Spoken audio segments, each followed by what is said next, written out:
Servus und Hallo, my name is Luz from TNH Group, and in today's video we will be taking a look at a video today because I'm moving today, and so there was not a lot of time coming up to the move, but I've seen this video already and I want to clear some things up because I really like Squidmar.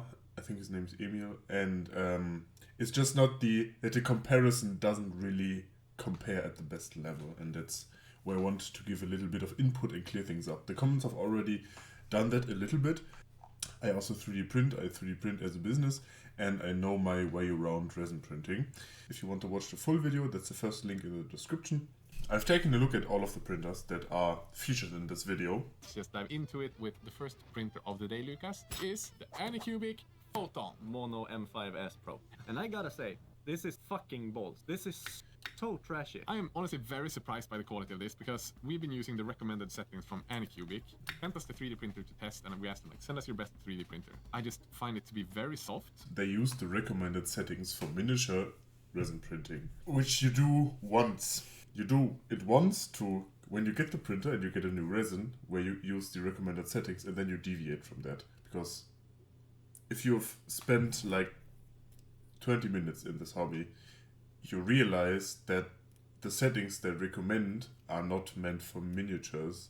They are meant for other parts that don't have delicate features. That's one of my problems with this video. Of course, these videos, especially with this level of cinematography and other things, take a lot more time and work to produce, more than mine.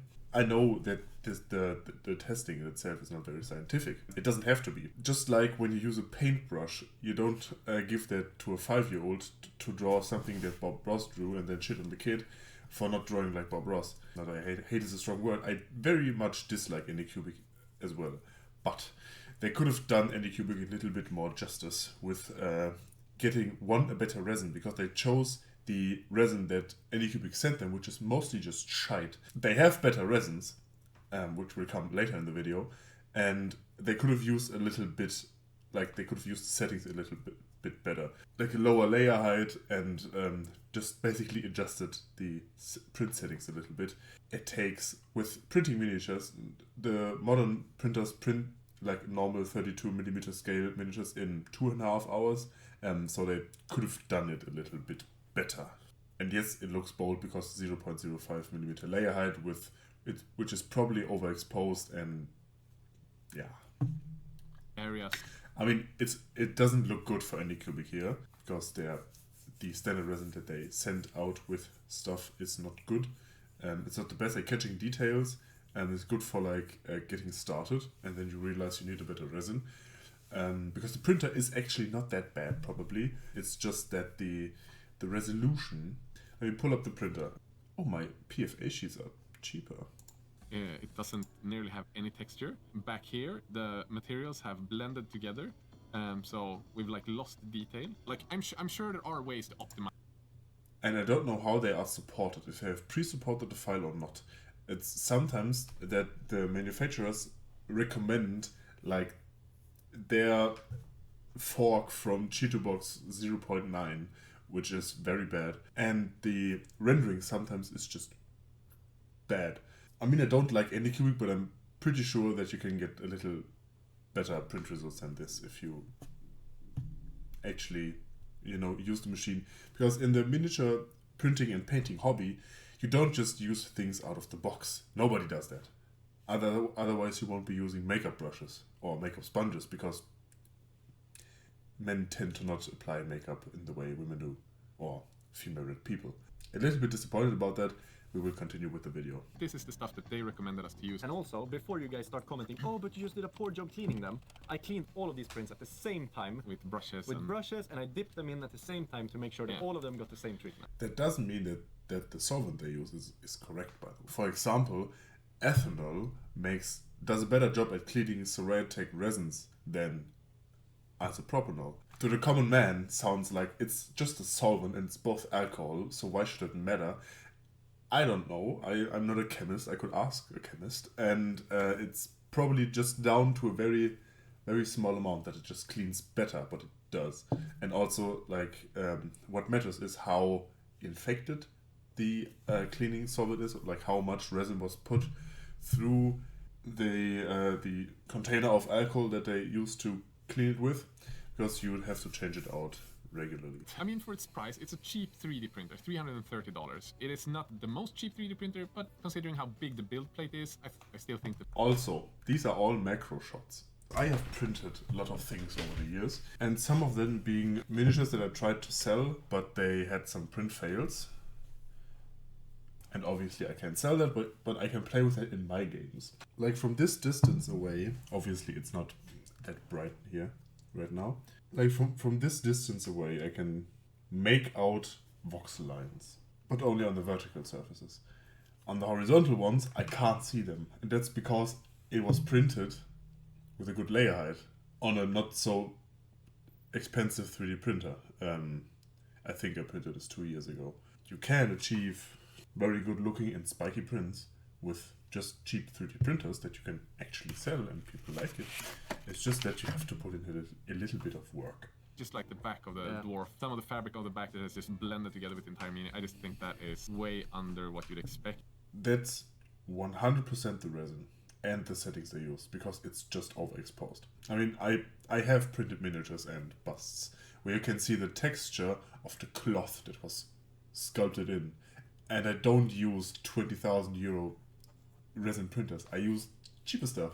Going on a little bit of a tangent here, I may use the Uniformation 3D printers, or I might just use something different, which is the Prometheus printers. I will build one after I've built the Redrick, which the frame is in the background because it's gigantic.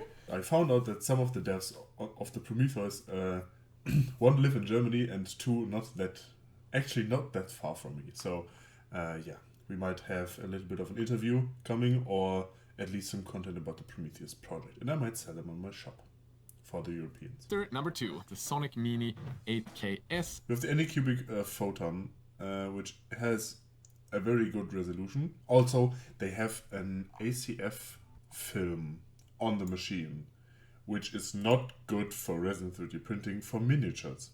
It is good for normal models that don't need a lot of detail, but it clouds the detail, which is why my PFA films are better. This is a better printer than the Anycubic.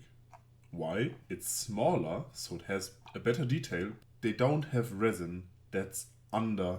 They have 4K resin, which is still better than the Anycubic one. It's just that this is just a better... It's a more thought out printer. Because they started with FDM and then went to resin. Frozen comes from resin and recently got into FDM. They understand what they are doing. Like the design and the size and everything is just better. That's why the prints look better. Friends. I mean, it's like night and day. For one, the crispness of the details, like looking at... Especially like on the head, you can see better settings and a better resin. You could smooth this over these areas with anti-aliasing and then you would have like a nearly perfect mini. Mind you, this picture is taken from this distance away. Rarely you look at your miniature at this distance. Usually when we play with them, they are like at least half arm length away, and that's mostly, if you're not a child, around 40 centimeters. It looks fine.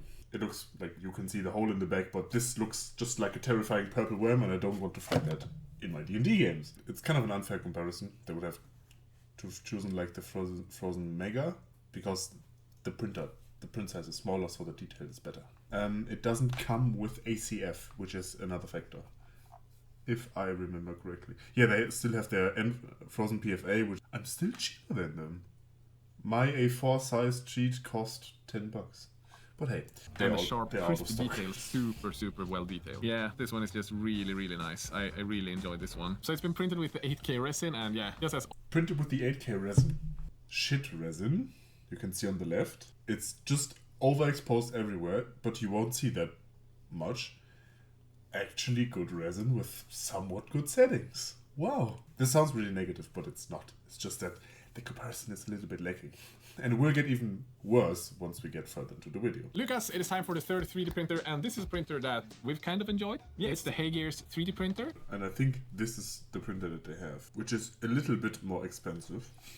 And I mean, it's similar to the GK2 essentially. It's just like a one-stop solution. I've never like spent too much or paid too much attention to how the print quality is on this printer. Yeah. But it's surprisingly good. Yeah. Like I think it fares up pretty decently with the frozen one. Yeah. You can notice it's a bit softer. Yeah. Like throughout the entire piece, but still.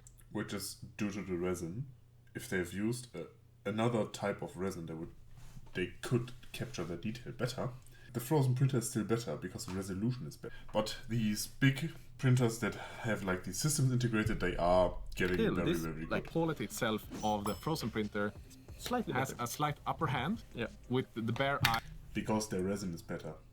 it's barely noticeable, but when you look super close, and especially through the camera with the macro lens, you can see that there's a slight advantage. Again, I want to reiterate the system for it. Yeah, We've it's had such a good really time for it. user-friendly. So Ease of use is like a really significant factor for people that use it, and especially in a more commercial setting, which I'm in. Sorry, I have to talk about this because that's what I do, that's what I like, that's what I thrive in. The ease of use is just a very, very big factor.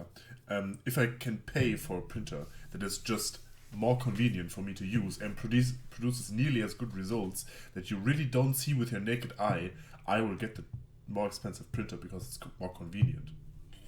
A hobbyist that wants the perfect print might just get the cheaper printer because it's cheaper and he can spend more time to get a better result. I need uptime and good build sizes and good detail, which is why like the Hagias, the Uniformation, whatever they are called, they are better for me because it's easy. You don't weld in your VAT screws with resin because there's a hole on the bottom. Slide in the tray, just press print and it just works. hey, Lucas, the upcoming two 3D printers we're going to compare are one, the DWS029, and it's printed by Eme Molero. I mean, this is around the printer that Eme has, and it is just a better machine with better settings used by a person that does it for a living and produces these things. It's, in my opinion, probably the best 3D printer. So it doesn't compare at all. You can see the printer on the right is just a better machine than everything else. You can see that the user that used the machine has used it for thousands of hours, which gives them like an expert level on this machine, or probably other printers from this, whatever. So they know their settings, they know their resin, because they use different resin than the others. They probably use a more expensive resin, which capture details better. But you pay for that. And you see like it has less shrinkage, or like it's not that bloated, so to say. The hood 3 times the size on the frozen one. Yeah, so that's like I would probably assume that the model from the more expensive printer is printed on like a very, very fine Z layer height, because the printer can do it. And if you work within like high detail stuff, you don't really care about the time, but you care about the product looking very well. So you can take it a little bit more slowly, like build up the layers in a higher amount of time. Obviously, like if you use 0.01 millimeter layer height, it will be a lot finer than 0.05, which is what most manufacturers recommend. again, probably with the frozen, it's probably possible to Dial in, optimize yeah. that a little bit more and like dial it in, but Not a little bit more, a lot more. But Eme has done a great job. For real. this is whatever the fuck it's called, PolyJet J55, and this 3 Polyjet, which is a whole different other technology. They will realize that polyjet printing is not suited for miniature printing, and especially because it doesn't use liquid resin, it uses sandstone particles.